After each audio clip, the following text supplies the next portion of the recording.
All right, Connor O'Gara joining us from Saturday Down South, our usual Monday expert here on Halftime as we parse a little bit about Arkansas versus Georgia. The fact of the matter is, though, Connor, we don't really want to talk about that game too much because all you needed to do is watch the first 6 minutes. It's 21-0, and if you were there, you had to watch the rest of it. There were other games that you might turn to at that moment. Did you watch all 60 minutes of that, and what's your takeaway from it? So I didn't watch all 60 minutes of it, but I was actually with my my podcast co-host, Will Ogburn, who was in town in my neck of the woods in Orlando. Got to spend a little bit of time with him and watch the game at a bar nearby. And for probably 10 of the final 20 minutes, I was driving. So I did not watch the entire game. But, yeah, you're right. The beginning told you everything you needed to know about that one. And I thought Georgia was going to come out firing. And I really thought that Arkansas was going to fall behind early. And then first true road game so far this year, I thought that was really going to put some pressure on them. I didn't think Georgia would come out and sustain it the way that they did. And I saw our good friend Ty Richardson said, that could have been a lot uglier. It really could have been because Georgia had that battle won up front, and they were really kind of getting what they wanted in the ground game. And it was rare to see Arkansas get pushed around like that. But it just goes to show you how good Georgia is. And I think that game said more about Georgia than it did about Arkansas. Yeah, and I agree. And Arkansas, to a point here, kind of had themselves on their heels for a little bit, and that's just not the way you can go up against a team like Georgia. So when I watched that game, and I have not watched the Mississippi Alabama game, and I should let you know up front here, Connor, this is Mississippi Hate Week. We've decided that one way to treat that properly is to never refer to the Rebels as OLEMISS. It can just be Mississippi. You can do what you want, but for us, it's just Mississippi. And they got blown out by Alabama.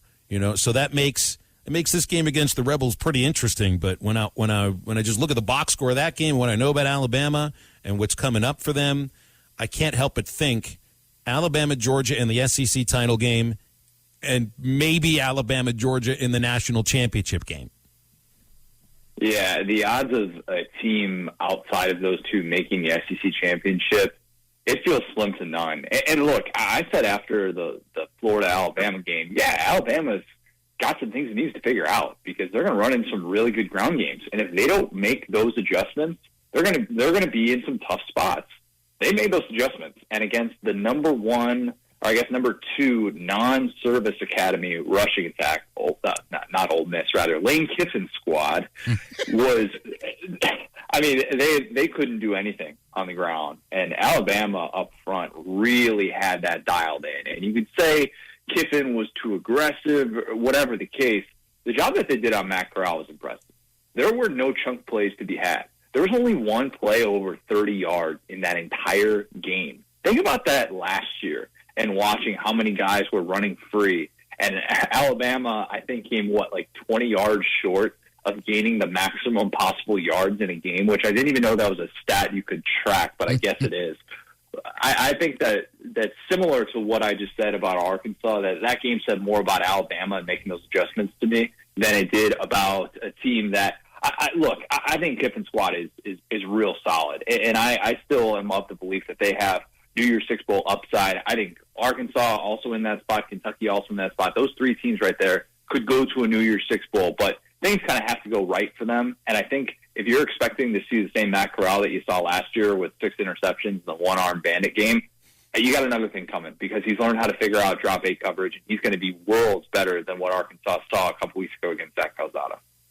Yeah, he will be. And the transition that Matt Corral has made just in his time under Lane Kiffin has been phenomenal. I mean, you go back to the Matt Luke days, and there was a really big debate of if Matt Corral should start over John Rice Plumlee. I mean, that was an actual debate that a lot of people had, and ultimately Matt Corral was the right fit, and having a coach like Lane Kiffin has answered that question tenfold. Team that you mentioned with Calzada, with A&M, back-to-back SEC losses, are they kind of being set up the way that State was last year as being overrated and we thought they were better than they actually are? Well, here's the thing. I don't think A&M was overrated. I mean, I think that they are a team right now that has no offensive identity whatsoever. And you could point to two very specific things. You could say the backup quarterback situation with Zach Calzada has not worked out yet, and they really don't have another option to turn to because their true freshman, 4-star Eli Stowers is this guy who's splitting reps at tight end right now. And with Haynes King still banged up, Jimbo Fisher can't really do a whole lot. This is the hand he's been dealt, and he has not made the most of it. The other thing is their offensive line is just not as good. It's not nearly as good as that group last year. And Arkansas saw that, and when you're getting pressure with a 3-man rush at will, it seemed like in that game, yeah, that's a sign that things have changed for A&M. I don't necessarily think they're overrated, and I'm almost looking at this as such a wasted opportunity because this is the best defense that Jimbo has had there.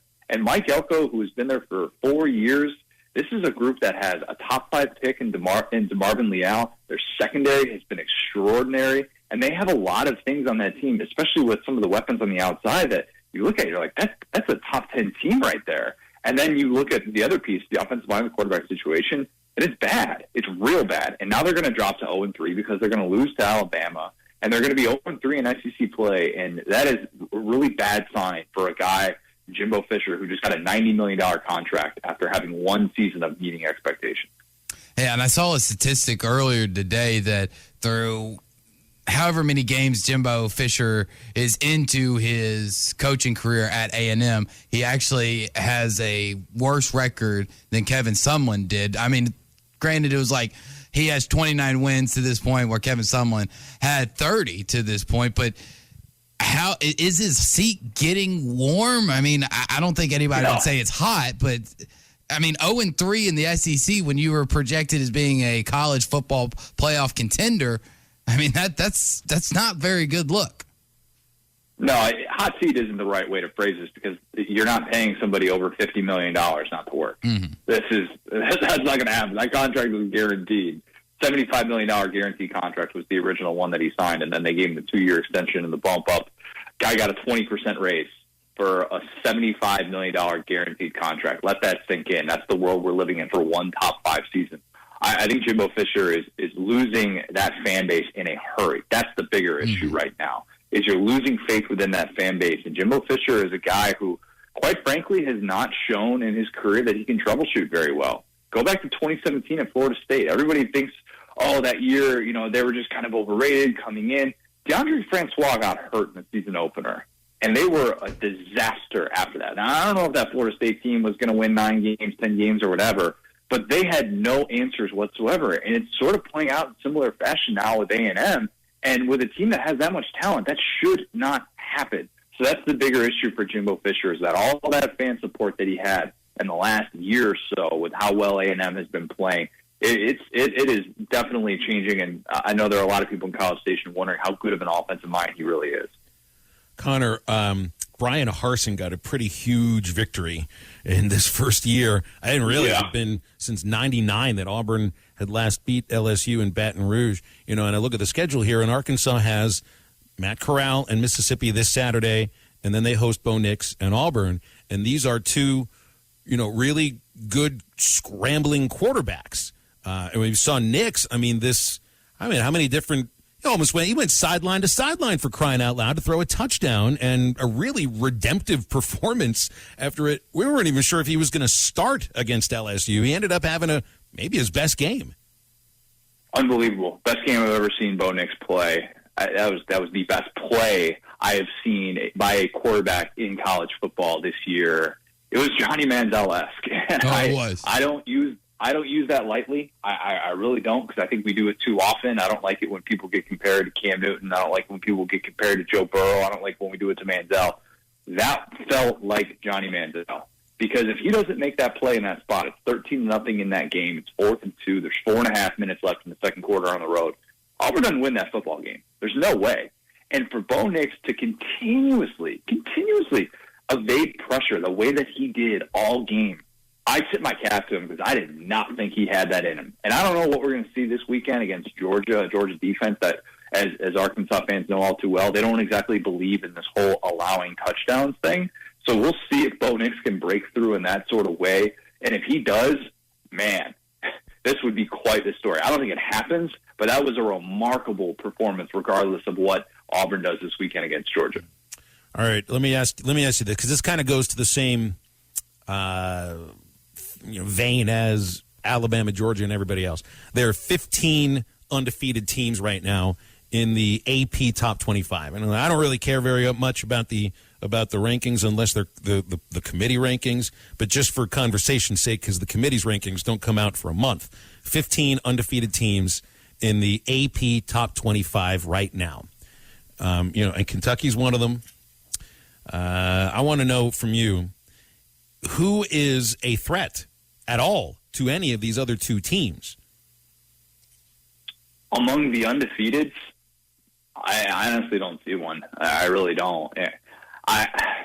Oklahoma is the one that I'm kind of loosely saying, because I think Iowa and Penn State are really solid teams, and I think they both have a path to the playoff right now that's very realistic. And I know they're playing this weekend, so maybe there'll be a little bit of canceling each other out. But I think that those two teams are what they're doing defensively right now. It can absolutely give teams like Alabama and Georgia problems on the offensive side, but these defenses Alabama and Georgia have, I don't know how you're going to be able to score and sustain drives against them, because I would look at a team like Oklahoma, and in most years I would say, wow, this they should be able to find some sort of offensive groove against them. Offensive line play at Oklahoma this year is not good. It's bad.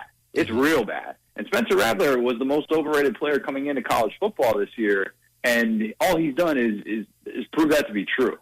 So I don't think Oklahoma would be able to stay on the field with them, even though they have an improved defense. I don't think Cincinnati would, even though I picked Cincinnati to go to the playoff, and I think that they're going to be worthy of it at season's end. But it's those two and everyone else, and it's just going to have to be catching a team on the right sort of day. And I thought Ole Miss maybe could do that, and not necessarily beat Alabama, but score some points. And instead, no, we're just left here wondering how fast it's going to be until Alabama and Georgia are playing for a national championship. Mm-hmm.